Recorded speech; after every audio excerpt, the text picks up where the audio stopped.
Hi, everyone, and good evening, and welcome to tonight's webinar, which is going to be understanding your PSAT scores and using that information to jumpstart the college admissions process.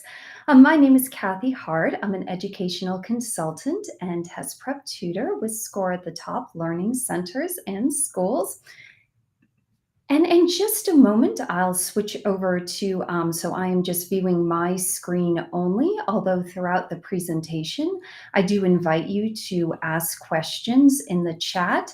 And then once I finish with my presentation, I'll pop back in where I can see the chat and I will answer all your questions. So just want to say welcome to everyone this evening. Thank you so much for joining us.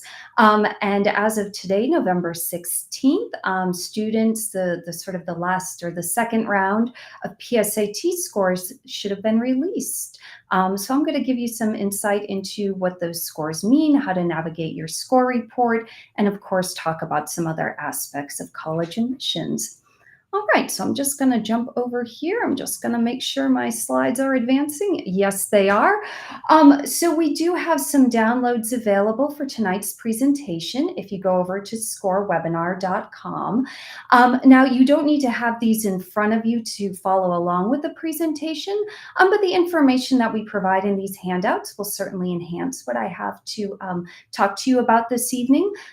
Towards the end of the presentation, I'm going to give some sample testing calendars for juniors and sophomores, and those are two of tonight's downloads, so you don't need to worry about having to grab screenshots or memorize those dates. We've provided those for you.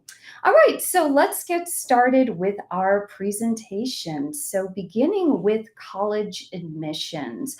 And so every year, the Independent Educational Consulting Association polls hundreds of college admissions officers, asking them about what are the top factors that are used to determine a student's chances for admission to various colleges. And you can see rounding out the top three, so these are those three academic components, are high scores, solid SAT or ACT scores. So yes, even in our test optional landscape, SAT, ACT scores absolutely do matter. So let's just talk briefly about what test optional means. Of course, it's not a secret now.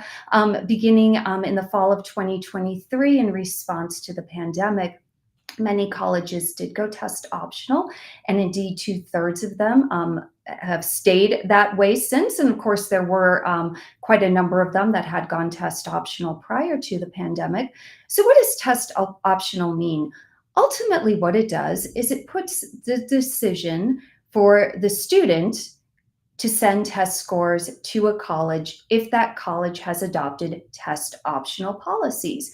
Now, these policies can vary a little bit, and students will often check out these test optional policies on college admission site, and they can see the language. Sometimes colleges highly encourage students to send scores. Sometimes they'll say, well, if you can't send an SAT or ACT, please send an AP score. So just to be aware that test optional does not mean test blind. If a college is in fact test blind, it means the student can send test scores and they will not be used at all in that process of admissions.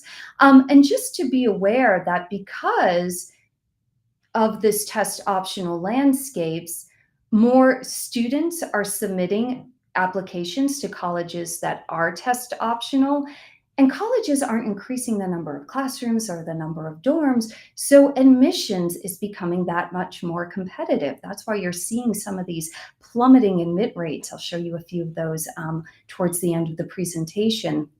And just for students to be aware that without a set of test scores, greater emphasis will be placed on other parts of the application, including those academic components.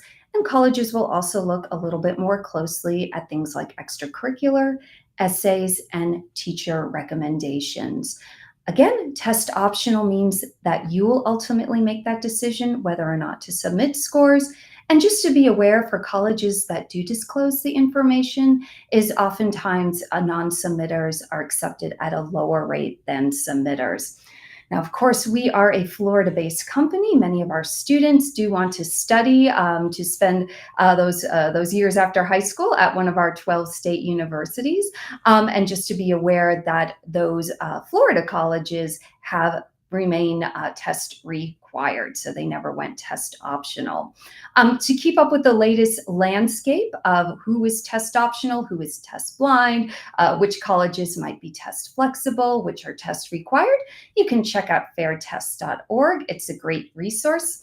And as I just mentioned, the Florida 12 state universities do require scores, as does the very popular Bright Futures Scholarship.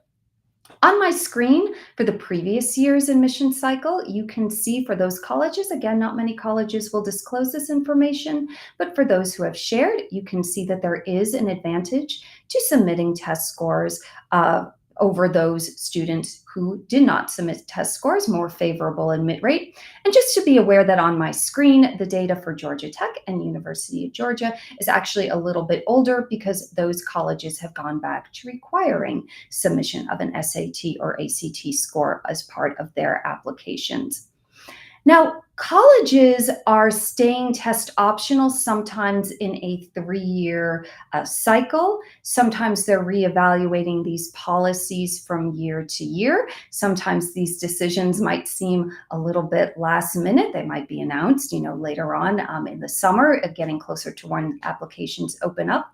So just to be aware that we don't know what test optional policies are going to look like for the current junior year class, so the class of 2025. But at the end of the day, strong scores are always going to be a factor in the face of test optional, and indeed might help students differentiate themselves from other applicants. All right, so turning to the PSAT, why are you taking this test beyond the fact that your high school might require you to do so? Well, certainly what the PSAT is going to most help you do is prepare for the SAT. We're going to compare the two tests a little bit later on in this presentation, but you're going to see they mimic each other very closely. On your PSAT score report, you will see estimated SAT scores. So this is a great jumping off point. You can see where your PSAT score is today. What might be some of the scores that you'd like to send to some of those colleges on your list, and you have time in order to prepare and get ready to take any future SATs. Additionally, you can identify some of those academic strengths and weaknesses. We'll look at those performance bands on the score report in just a minute. But not only does this help you prepare for a future SAT or ACT, but it'll also help you become a stronger student in your high school classes. So you'll get some insight in those areas of math that you might wish to improve, and in those areas of reading and writing that you also might wish to remediate if you have any areas of weakness. So now's a great time to use the PSAT to help you determine that. For juniors, this is your opportunity to enter the National Merit Scholarship Competition. And of course, you're going to receive tons of information from colleges. All right, so let's look at a breakdown of your PSAT scores. So on your score report, and I'll show you some samples in just a minute, you're going to see 3 scores. You're going to see your reading and writing score. You're going to see your mathematics scores. And the total scores is going to be the sum of those 2 scores. So you take your reading and writing score, add it to your math, and that is your total score. Now, those 2 sections of the test, so when I'm referring to sections, I'm talking about reading and writing section and math section, you're going to see that score based on this score scale that I'm showing on my screen. So there is a common score scale for the PSAT and the SAT. And because the SAT is a little bit more difficult, it'll have a higher scale. So for instance, you can see here that if I look at my reading and writing section score for the SAT, I'll see a score between 200 and 800. If I'm an older high school student taking the PSAT and MSQT, typically given to juniors, or the PSAT 10 given to 10th graders, that scale is going to be a little lower, with those two section scores ranging 160 to 760 per section. And then for our younger students who are taking the PSAT for 8th or ninth graders, that scale is going to be even a little bit lower, with those two section scores ranging from 120 to 720. So again, the scales are comparable, but depending on the level of difficulty of the test, you're going to see a higher scale. Now let's look at the ways in which you have received your PSAT scores. So for students who signed up on the digital PSAT school day, which is actually the only way you can take the PSAT, if you shared your cell phone number, your mobile number, you can opt into downloading the Big Future School app. College Board tells us that for students that are taking the digital SAT in March 2024, they will also be given the option to opt in and download this app. So, of course, we're in a digital mobile world. It's really nice to have an app on your phone that you can quickly access those scores by logging in. You should have been notified via text when those scores were ready. Just a heads up for our younger students who may have taken the PSAT this year, you cannot access your scores via the mobile app, or actually, in fact, via your online College Board. Your way to receive your scores is going to be through a PDF score report. In addition to the information about your test scores, looking at ranges and additional information that I'll show you on the other formats of your score report, you can also use the app to connect with colleges, scholarships, and get more information about careers. Now, the PDF score report is going to be another way of receiving your PSAT results. It will be provided to you by your school counselor or a teacher. This is the only way that students under 13 can receive scores. And you're going to see on this score report 4 different sections to include the total score with the breakdown of section scores, your knowledge and skills, and the National Merit Selection Index. And below that information, you are going to see career information, so some career trends based upon the state that you live in. All right, so let's look at this sample PDF score report and talk about some of that information that you can see. So starting with my left-hand column, there I see my total score. So I got an 1120. And then I see the breakdown of my 2 section scores. So my reading and writing was a 620. And my math was a 500. And then I'm going to see that scale. So because I took the PSAT and MSQT, my scale is that 160 to 760 for both of those sections. I'm going to see this score range, which tells me if I took the PSAT multiple times over multiple days, that would be the range of scores I could expect. So I might be a little higher, I might score a little lower. And then I'm going to see these percentiles. And these percentiles are, in fact, historical percentiles, meaning that they are comparing my score to the percent of 11th grade test takers in this instance from the past 3 years who scored the same or below me. So it's a historical percentile. It's not based on that same day test sitting. Now, going across to this middle section, I'm going to see knowledge and skills, these performance bands. And this is based on those 8 content domains. There are 4 for reading and writing and 4 for math. And this is going to tell me how I did in each of those areas. So the more that's filled in across those bands, it means the stronger I am in those areas. So for instance, looking at my reading and writing, I can see that I did pretty well, actually very well, on the information and ideas, which are questions that usually pertain to reading skills. However, if I look down here, I can see I didn't do as well on standard English conventions. So let's say I'm going to be sitting for my SAT coming up in March. I'm a junior. I might want to do some preparation and review some of those grammar rules.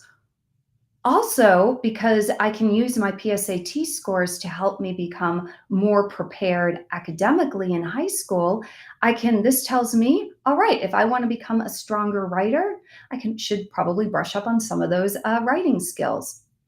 And you're going to see similar performance bands, of course, for different content areas for the math section of your PSAT. And then moving over to this final column here, this is your NMSC selection index score. So what this tells me is the score 174, which is a range between 48 and 228. I'll show you how to calculate that in just a minute. Just tells me that I meet entry requirements for the National Merit Scholarship Program. Now, what it doesn't tell me is if this score is what's a cutoff score in order so that I can compete, so that I can be named either a National Merit Commended Scholar or a National Merit semifinalist, which allows me to then go through the competition to see if I am named a National Merit finalist. This just says I meet those qualifications. I'm a junior. I took the PSAT and MSQT, and that's just what it means by entry requirement. So it really doesn't give me any insight into the value of that score and if it's met the cutoff for my state. Similarly, you can see this is a sample digital SAT PDF score report. You're going to see the breakdown of total score, those two section scores, those historical percentiles, and then you're going to see those knowledge and skills performance bands for both reading and writing and math. What you're not going to see on a SAT report will be that NMSC index score because that is not available as part of the SAT. Now, most students are going to access their score reports, either PSAT, SAT, using their College Board online accounts. So they will go into the login page. They'll sign in if they already have a College Board account. Maybe they've taken, PSATs previously. Maybe they are taking AP courses, so they have a College Board account to access their AP classrooms. So you'll go ahead and you will log in. And then once you log in to your College Board account, and you will go in and you will see this summary of your digital PSAT. And you're going to notice it's going to contain the same information that you'd see on the app and also that you would see on the PDF score report. So you're going to see that total score. You're going to see the breakdown between the reading and writing and the math scores. I know it's probably a little small on my screen. And then you're going to see your NMSC selection index score. And notice on this particular sample report, this student has an asterisk next to that, which says, I am not entered into the NMSC program. And then I can click on a link to find out why. Now, because of course, this is an online report, there are going to be an abundance of links and information that you can glean from your score report. So I'm just going to highlight a few of them here. So on your online score report, you will get some of these what's called score insights. And here's where you can compare your score to the average score of your school. And you'll also see those links to those percentiles. We talked about those historical percentiles. And then I'll also see a link that I can click on to bring me to those knowledge and skills performance band scores. So there's a lot of information that you can kind of click on and navigate through to find out more information about your PSAT. All right, so looking here, just if I kind of zoom in a little bit and I'm checking out the information that's provided for my section scores, similar to what I can see on my PDF and also on my app, I'm going to see, looking at reading and writing, this is my score. This is the scale. So this was scored, received a scale score between 160 and 760. I can see that score range. So if I were going to take the PSAT multiple times, where my scores might fall. I'm also going to see two new pieces of information that can be very helpful. I can see an estimated SAT score. So if I took the SAT, let's say the following year, and I didn't do any further prep, I could expect my reading score to fall between 590 and 700. That's a pretty big difference, kind of depending on which colleges are on your list. College Board also provides these benchmark scores. They provide them for the PSAT, and then they also provide them for the SAT. And again, you can always click on a link to read more about your benchmark. But in essence, what these do is based on College Board research. If you meet the benchmark, this tells you that you are prepared to take first-year college classes and be successful, meaning getting a C or better in those courses. So it's good to know. I mean, most majors are going to have you do some sort of college writing as part of their requirements, and likely some type of college math as part of any major requirement. So it's good to know if you met those benchmark scores, that means you're on track to be successful in college. So if I wanted to look a little bit more at these score comparisons, and just to be aware, not every single score comparison will be available. It really depends on your school and district, so don't be alarmed if you don't see all of these score comparisons. But these are comparisons. So this is looking at, for instance, right now I'm just showing you the total score, but I could also view this for the reading and writing and for the math. But this shows me how my score of 1120 compares to my high school's average, my district's average, my state's average, my country's average, and all testers.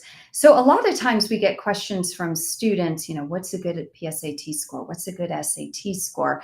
And again, a lot of that does depend, but this is one way if you're interested in comparing your score to how others did who tested when you did. So unlike that historical percentile, this is giving you a little bit more real-time feedback. Again, you're going to see the breakdown of those percentiles. And again, depending on your score report, you'll likely see state, you may see country, and you may see all testers. So again, it gives you a little insight of how your scores compare to the last 3 years of testers. All right, so now we're going to see those knowledge and skills performance score bands for each content domain. I talked about the reading when I was looking at the PDF, and now we'll focus a little bit on the math. And I apologize, it is kind of a small picture. So just a few pieces of information here. So here I can look at those 4 content areas in math. And if I look at the top one, which is algebra, I can see I did pretty well on those math questions that pertained to algebra. Again, unfortunately, one of the drawbacks of the new digital test is I'm no longer getting the exact number I got correct and those I got incorrect. If you took the PSAT in previous years, you knew that your online score report would actually bring you to your answers. And so you could see the ones you got correct, the ones you got incorrect, and actually jump and see via links those actual passages and questions. So unfortunately, that has since gone away. However, if you're curious to see what types of math skills you need in order to advance along each of these performance bands, you can click on the link below that performance band. You'll see some sample questions, and you'll get some skills insight into what you need in order to advance there. And again, you can't see any actual test questions, which is too bad. And just to highlight here, I don't know if you can see it too well on your screen, but immediately below those performance bands, those rectangles there, you're going to see performance, and here it says 610 to 670. So what does that mean? That means if I perform the same in all 4 of these content domain, equal or around the same as that algebra, so if my advanced math had a similar score band, likewise with my data analysis and geometry and trigonometry, my PSAT score could have been between a 610 and a 670 for that math section. So again, that's a nice little insight to seeing, if I can strengthen these other areas, I could potentially go up in that section by, let's say around 100 points, which is pretty significant. And then again, just like we talked about with the reading, I can tell here for math, while I'm strong in algebra, I may want to brush up on my geometry and trigonometry before I take either a future PSAT or an SAT. Just looking a little bit at those content domain areas, and again, these percentages are approximate, but for those content and domain areas for reading and writing, craft and structure and information ideas primarily pertain to those questions focusing on reading skills. Expression of ideas and standard English conventions are going to be questions that pertain to writing. So gone are those, individual reading section tests and writing section tests. On the new digital PSAT and the digital SAT, those sections are now combined. Math has those same content domains that I was just showing you. So we got algebra, advanced math, problem solving and data analysis, and geometry and trigonometry, with each question belonging to one content domain. So those are those breakdowns, and those are where you're going to see those performance band scores. Some interesting other features of your online score report. You should see links to practice questions, not only those sample questions. If you're interested, curious about how you can advance along those performance bands, you should be brought to additional practice through Khan Academy. If you want to register for the SAT, there will be a link there. If you want to get AP course recommendations based on your performance on the PSAT, you will also find those on your score report. And of course, lots of information about colleges and careers and scholarships. So definitely spend some time. There is a wealth of information on that online score report, lots of links for you to click, and you can check out all that information. All right, so switching gears a little to the National Merit Scholarship. So first of all, let's look at that selection index score, because that's what's going to determine your cutoff, whether or not you will proceed in the competition. So here's how it's calculated. And remember, this is a range between 48 and 228.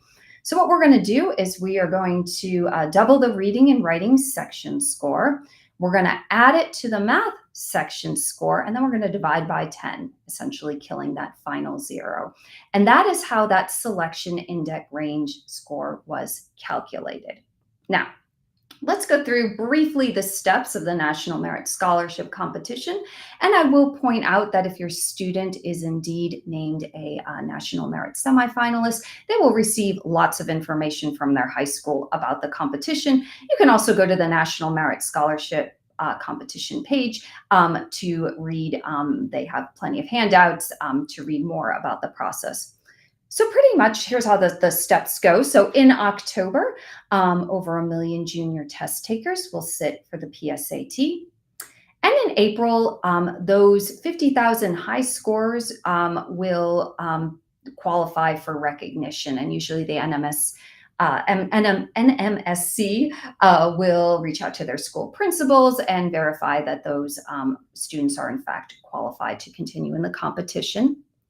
Now, students will not find out until September of their senior year. So you notice it's nearly been a year since they took that PSAT.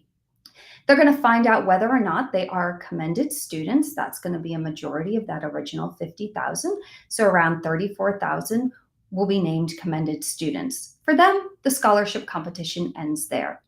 16,000 students will be recognized as semifinalists, and they will receive information from their school guidance counselor, principal, whoever is handling that at the school level, on how to proceed through the competition. Usually it involves writing an essay. Of course, their courses and grades will be reviewed, and students will also have to take a corroborating SAT or ACT and submit that to the National Merit Scholarship competition as well. And there are other steps. Again, those students who are named semifinalists will receive a lot of information and instruction from their schools. Just so you know, the cutoff for Florida students who were named those semifinalists for the class of 2024 was 216. That was the same figure for the class of 2023. We don't know what it looks like for the class of 2025 yet, but I imagine it'll probably be, a similar figure, if not higher. So going on into the competition, of those students who are named semifinalists, 15,000 will be notified that they are finalists in February after completing those required steps. And just over half of those, 8,400, will be named merit scholarship winners in March of their senior year. Now, here's a little tip, because of course we're looking at PSAT in the light of college admissions. So just to be aware that by the time students find out that they are finalists or indeed winners, at that point, most college application deadlines have passed. What we always tell students to do is to stay in touch with the colleges, especially those that are of high interest. So this is a great opportunity if you find out you're a finalist, if you find out you're a scholarship winner, to reach out to those colleges. Send them a short note, a nice email expressing your interest, and also letting them know of some of those updates, one of which might be being named a finalist or a scholarship winner. So that's how you can use, even though the college deadlines may have already passed, you can still share that information with those colleges on your list. All right, so of course, now it's always a good time, now that you've completed the PSAT and perhaps you're a junior, you're thinking ahead to your March digital SAT. What's that going to look like? Did my PSAT help me prepare? And the answer is absolutely yes.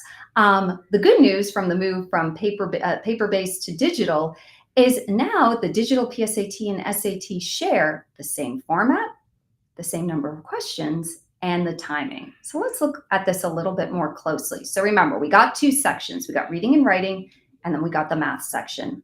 So students will start out by taking the reading and writing, which is divided into two modules. I'm going to talk more about the adaptive nature of the test in just a minute.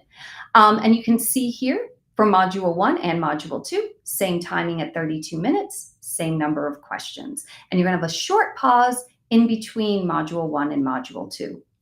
You'll get a longer break, and then you'll proceed to your math section, 35 minutes for each module, 22 questions for each module. And just to be aware that the pre-test questions, meaning the questions that College Board is testing out for future digital PSAT or SAT, are going to be present in each module. These are not scored. And unlike the paper-based tests, where many times students would sit down and they'd say, oh yeah, there's that 5th section. I know that's the experimental section. You're not going to know that on the new version of the PSAT and SAT. So again, this is not something for you to sit and worry about, work on all questions, giving that same effort for those. A few other comparisons, of course. You don't submit your PSAT scores to colleges, but certainly it is a great baseline to see, how might I do on a future SAT? Maybe I didn't care for the digital PSAT, and then what's an ACT like? So it's a good jumping off point. And just to be aware that even in our test optional landscape, yes, colleges still want to see test scores if you choose to send them, and they certainly are an important factor. All right, so let's talk a little bit about college admissions. So in addition to being a factor used to admit you to the college, the SAT and ACT can also impact other areas of this admissions process that not sometimes students and their families aren't aware of. There are colleges in which a student, they might be test optional for admission, but they might require or highly encourage students to submit test scores in order to qualify for talent-based scholarships, so certain merit scholarships, and also for honors programs and other special programs. The SAT and ACT might be used to determine how much need-based financial aid a student receives, if there's like a grant attached, that might have an academic requirement. The SAT and ACT can also be used to place you in freshman classes. So they might be used to determine, which level of college writing you start in, which level of college math you start in. We talked a little bit earlier about, looking at your PSAT scores and comparing them. Here's another way to compare them. This is a national average of the PSAT and SAT scores for the previous school year, so 2022, 2023. And you can see the breakdown by test and also by those section scores. And then this is the national average for the ACT composite. Now, the ACT uses a different scale. Students will receive a score, an overall composite score of 1 to 36, 36 being the best for their ACTs. And this national average was 19.8. And just to be aware that all these national average scores are down, perhaps attesting to the pandemic learning loss that's been kind of all a buzz in the world of education. To just be aware that these overall averages are down.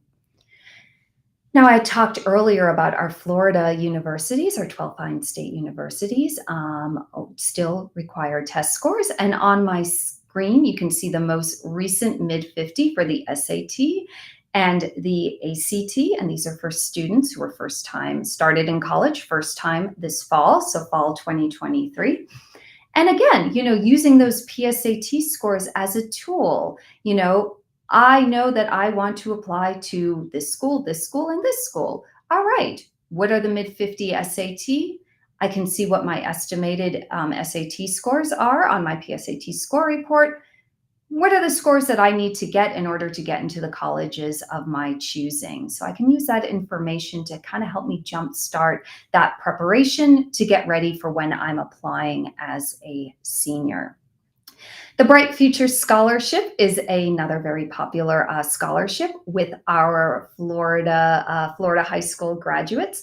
These are the requirements for the classes of 2024, our seniors, and 2025, our juniors.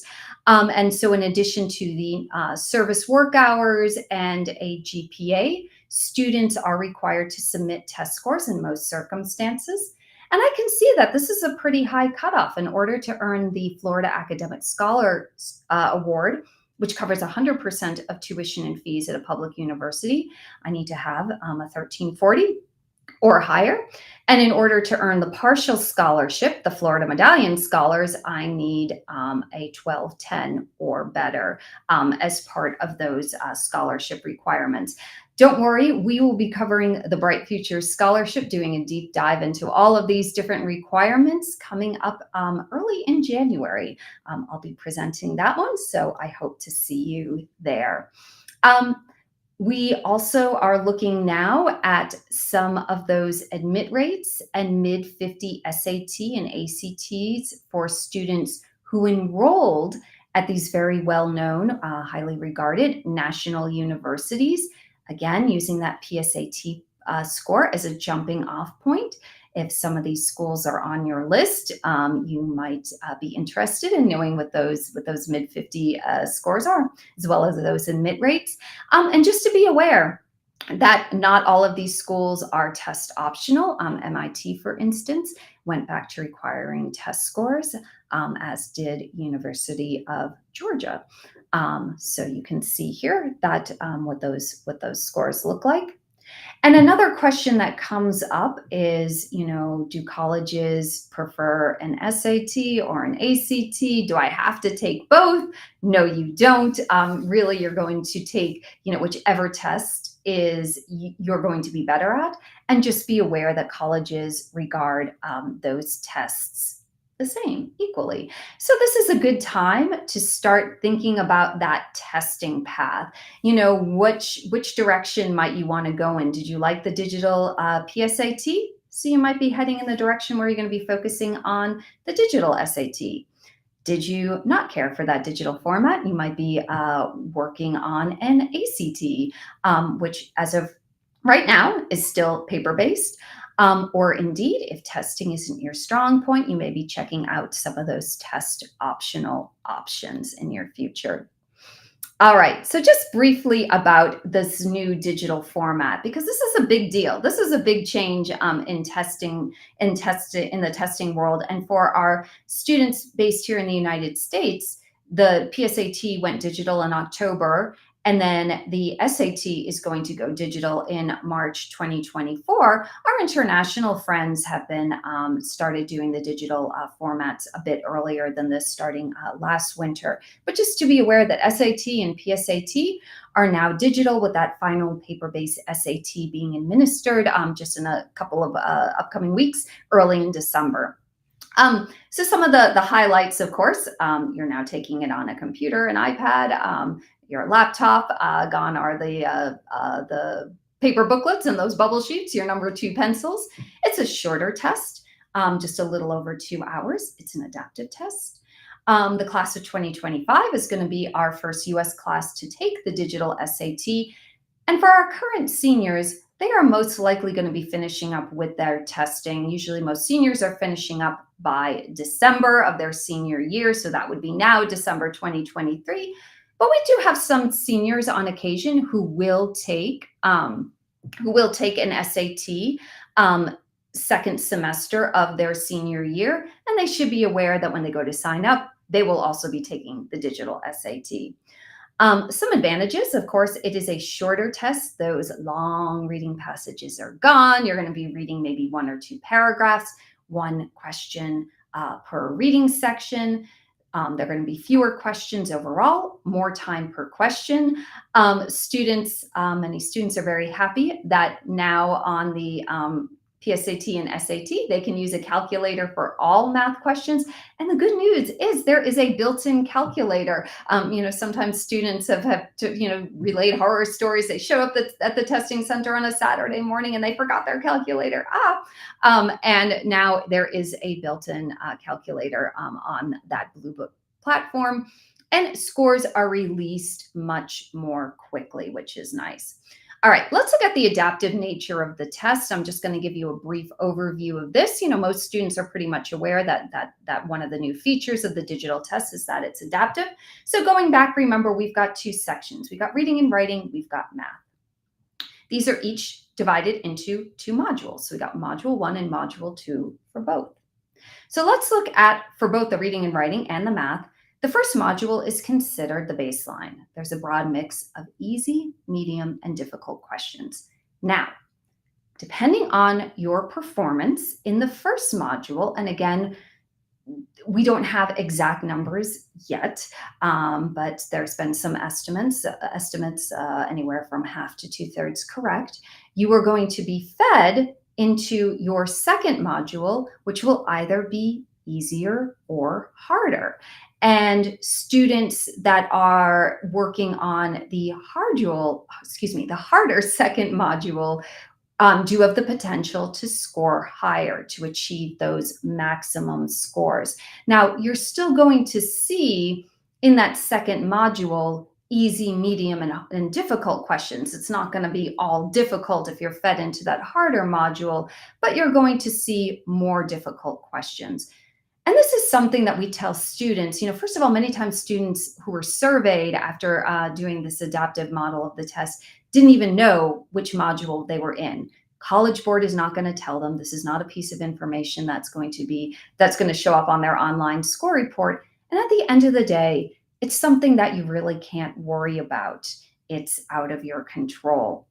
Again, just a brief reminder, I showed this slide earlier, but you're going to have for both modules, for both the baseline and the adaptive, for reading and writing and for math, it's going to be the same number of minutes and same number of questions per module and on those sections. And you can expect that 10-minute break in between. Another new feature, so unlike when you sat down for the paper-based test, you wouldn't do this, but you could peek over at your shoulder, and your best friend would have that exact same paper-based test or a very similar form. Now with this new adaptive model, each student is getting a unique test, but it's going to be highly comparable. And this is one of the reasons why the actual tests are no longer being released. Again, one of the features of the digital PSAT and SAT is you are going to be taking it on the Blue Book app. So students, when you sat for your digital PSAT back in October, you have this app now downloaded to your device. And in addition to using this to take the actual test, you'll also find 4 practice SATs. College Board does say that they're going to be releasing some additional ones early in 2024. So watch for that. Now you might be thinking, how do I determine which is better for me? Should I do an SAT, continue with the SAT? Should I stick with the ACT? So there's a number of different ways to make this determination. And certainly this is why we start thinking about this now. If you're a junior, before the end of your first semester, rather than waiting until the summer before your senior year. So certainly what you can do, you have your PSAT scores, you know what that experience was like taking it digitally. Many juniors will sit for an ACT either in December or in February, and they'll compare the two. Not only what do the scores look like, you can use, you can find online concordance charts, but you can also, determine, do you like the feel of the ACT? Do you like that it's paper-based? Do you like that it's still a longer test? There are advantages and disadvantages to both, quite honestly. Certainly, if you wanted to check out an ACT, or now we're winding down the paper-based SAT, but we do offer free simulations. You can go to freesimulation.com. Those are offered on Saturday morning. They are offered over Zoom, but they are fully proctored. And you can check those out at freesimulation.com if you want to try a practice ACT. All right, so juniors, now you have your PSAT scores, so you can begin mapping out your testing schedule for the year. And this is one of our handouts. This is on our downloads page, so you don't need to memorize this. But what you can see here is, if you feel as though the ACT is going to be the better test for you, these are the upcoming spring 2024 and early summer ACT sittings. And the two test dates that are highlighted are the test information release dates. So what does this mean? This means for a little bit, more for your fee, you can pay to get a copy of your test, your answers, and the correct answers. And it's a nice way to study and prepare for a future ACT. The same service that was provided for the SAT, which was called the question and answer service, with the advent of the digital SAT, is now gone. You can see, juniors, the upcoming digital SATs, including, and many of you will sit for a school day one early in March. And of course, you can still test again as a senior if you need a higher score. Now, certainly we do have some sophomores that might be eager to get started on their testing journeys. We typically recommend that they wait towards the end of their year, just so they have another year of high school reading or high school English and high school math under their belts. Likewise, if you wanted to take an ACT, a good one for you to take at the end of your sophomore year would be that June 8th one, in part because you can request your test information release. For the digital SAT, while you could certainly take one towards the end of the year, you may want to wait and do some prep over the summer and then take it at the start of your junior year, that late August date. And of course, sophomores, if you're starting out testing now, you certainly do have plenty of time to work through your testing journey. And one final piece of information, this is a pretty common question that we get, is sending scores to college. So little tip, don't take advantage of those 4 free score reports that you can sign up for when you go to register for a test. The reason why is you don't know what your scores are going to look like, and you don't want to send a score to a college, that might not be something that you feel is representative of your capabilities.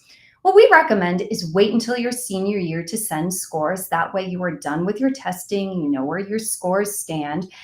And there are a couple ways in which you're going to communicate those scores with the colleges.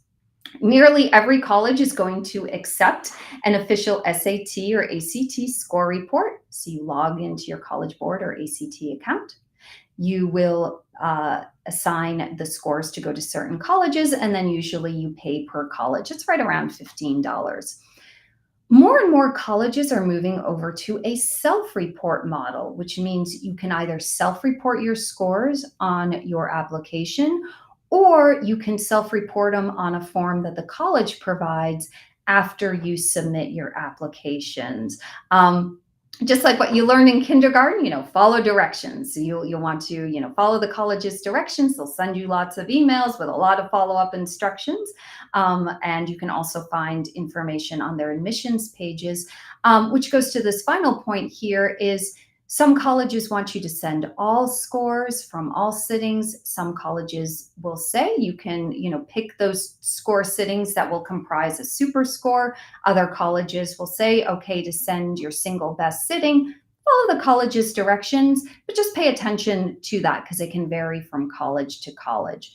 And of course, for test optional colleges, you have the choice whether or not you are going to send scores. Now, of course, we always recommend that students should prepare for these tests. And on my screen, you can see some of the criteria you might want to use when picking a test prep provider. I'll put in a plug for using real tests. So I think that's one of the absolute best ways to prepare is getting familiar with the types of questions that can be asked. What are some of those trends? Of course, we would be honored if you consider us for your test prep needs. We offer private, small group workshops. We've been doing virtual since before the pandemic, or we offer plenty of in-person sessions as well, too. Students, now is a great time to begin planning for college. You can start out by researching colleges, checking out those freshman class profiles, which usually include those mid 50% for SAT and ACT scores, as well as GPAs. This is a good time to sit down, check out what those test scores look like, look at what your GPA is. What's your curriculum look like? Are you challenging yourself? If your high school offers AP and other advanced courses, do you think you're ready to handle some of those if you haven't tried them yet? And certainly now is a great time to look at extracurriculars. Of course, we're available for help in addition to SAT, ACT prep. We are available for college counseling, academic tutoring. If you've got a course in mind, including APs, that you can't fit into your high school schedule, give us a call. We do offer courses for credits. Just to put in a little shout out, we do have our upcoming very popular SAT workshop offered at Suncoast High School right over here in Palm Beach County. They are 7 Saturday morning sessions starting January 6th. They do include 2 digital SAT simulations. For more information, to sign up, to get pricing information, you can go to suncoasttestprep.com. I'll pause for a minute so you can copy that down if needed. And this is looking a little bit further ahead in the future, but we do run a college admissions boot camp every year, again through Suncoast High School, but you don't have to be a Suncoast student in order to attend. I've been co-leading this with my dear friend and colleague, Barb Leventhal, for the last several years. And we typically run this on Saturday mornings. We've been doing a hybrid model for the last couple of years, meaning we are in person, but we're also broadcasting over Google Meet. We don't have the dates and costs yet, but if you want to get on our information list, you can go to scorebootcamp.com, and we'd love to see you there next summer. And we have tons of college admission webinars. We update these every year. If you go to scorewebinars.com, they are posted. Tonight's will be posted as well, too. So just in case you missed something, we'll send a copy of the recording as well as have it posted on this site. And we've got lots of great information about college admissions. And of course, we'd be honored if you tell your friends about us. And I am going to stop sharing my screen here and, of course, say thank you for your time and attention this evening. I always enjoy doing these. And I'm just going to flip back over to my other screen. If anyone has any questions, you're welcome to drop them in the chat. And I'll give a minute. And actually, I'm going to type my email into the chat here. It's heart@score@thetop.com. So you have my email in the chat. So just in case, I don't see any questions coming through, but just in case you have any questions, I am always on my email and I will answer them very quickly. And if I don't know the answer, I'll find it out for you.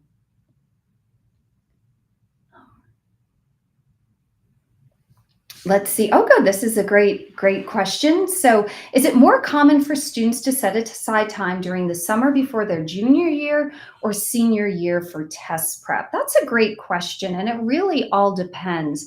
Um, and I would say a lot of it would have to do with where your student is when it comes to math. Now, the math sections, and I'll just say here, I'm a reading and writing tutor, so math isn't my specialty, but I know enough to know enough.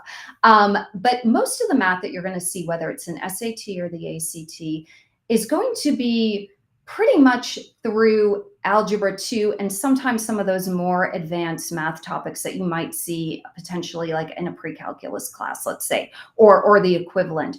So if you're a sophomore and you have finished through algebra 2, I mean, I think certainly the summer in between sophomore and junior year is a little bit less demanding in terms of starting to worry about college applications, college visits, everything that comes with going into senior year. So I might advise that would be a good summer to begin test prep, especially since you have that, that basically required math under your belt.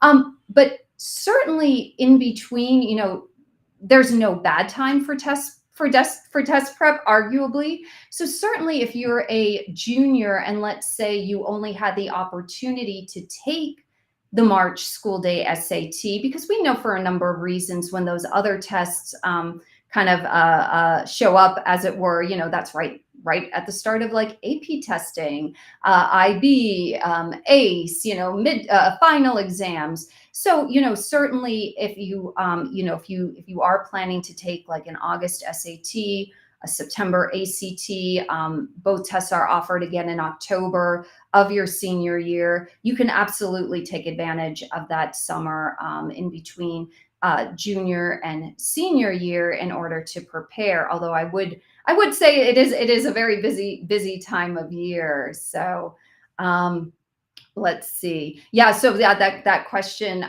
So I want to avoid test prep burnout. Yeah, I agree. And it might feel a little rushed as you're going in between the summer before senior year. So the summer before junior year might feel a little bit less, a little bit less of that burnout. Oh, some great other questions coming through. Can parents access past scores? Yes, if you're referring to the PSAT, your student's online score report on that College Board should have every single test that they've taken, whether it's a PSAT or an SAT. And usually you'll see them, you can, and they'll offer, varying, I was showing you kind of the sample pages for the digital test, but even for the paper-based test, you can see the breakdown of the section scores, information about those percentiles. And so you should be able to access all of that on your student's College Board account. So should we sign up for the digital SAT in March soon? Yeah, that's a great question. And I'll double check and you're welcome to shoot me an email. I don't know if the registration for March is open yet. I haven't looked, I haven't checked that. But once it is open, it's always a good idea. The early bird catches the catches the worm, especially if you wanted to get a high school that's a little bit, closer to you. Sometimes some of the more popular schools might fill up and you might have to drive a little further. Let's see. Oh, can you point out one more time the link you follow to see how a student's score compares to those of other students at her school? Yes, it's called the score comparisons. Let me see if I can quickly jump there. Give me 1 second. I'll be a little bit further back in my presentation, but it should be called, let me go get there. It'll be score comparison. So you should be able to see that on my screen. So when you land on this, the online score report, you'll be able to see the score insight bar, and then you'll see all score comparisons. And this should bring you to something that looks similar to this. Now, just to be aware, and College Board will make note of that some comparisons may not be available. So it really all depends on your school and district, which of those scores are available. Let's see. How many times approximately should you take the SAT and ACT? That's an excellent question. Um, you can kind of model it this way, and this seems to be the trend that's both research based and I would also say just anecdotal. Usually, you got that first test as your baseline, and then if you do some prep, usually the scores will jump, let's say, and then usually by around that third time, usually the student might be focusing in and improving in one of those section areas. Usually I'm again, just we tend to see scores tend to plateau right around the third or fourth sitting, and sometimes may even drop off a little if a student takes a test, beyond 3 or 4 times. Now that's not always the case, so I'm just going to qualify that, but that seems to be the trend is, usually the biggest jump, especially if a student does do test prep, is between that baseline and that second sitting, with a little bit of that refining for maybe one of those individual sections for that third test. Good. Let's see. Well, I think I answered all of the questions. And I did put my email in the chat. So please don't hesitate to reach out. I'm always happy to answer your questions. Well, thank you so much for attending this evening. It's been wonderful having you. Hope everyone has a healthy, happy Thanksgiving. And as we move into the holiday season, the same as well. And it was good spending some time with you this evening. Take care, everyone. Have a wonderful night.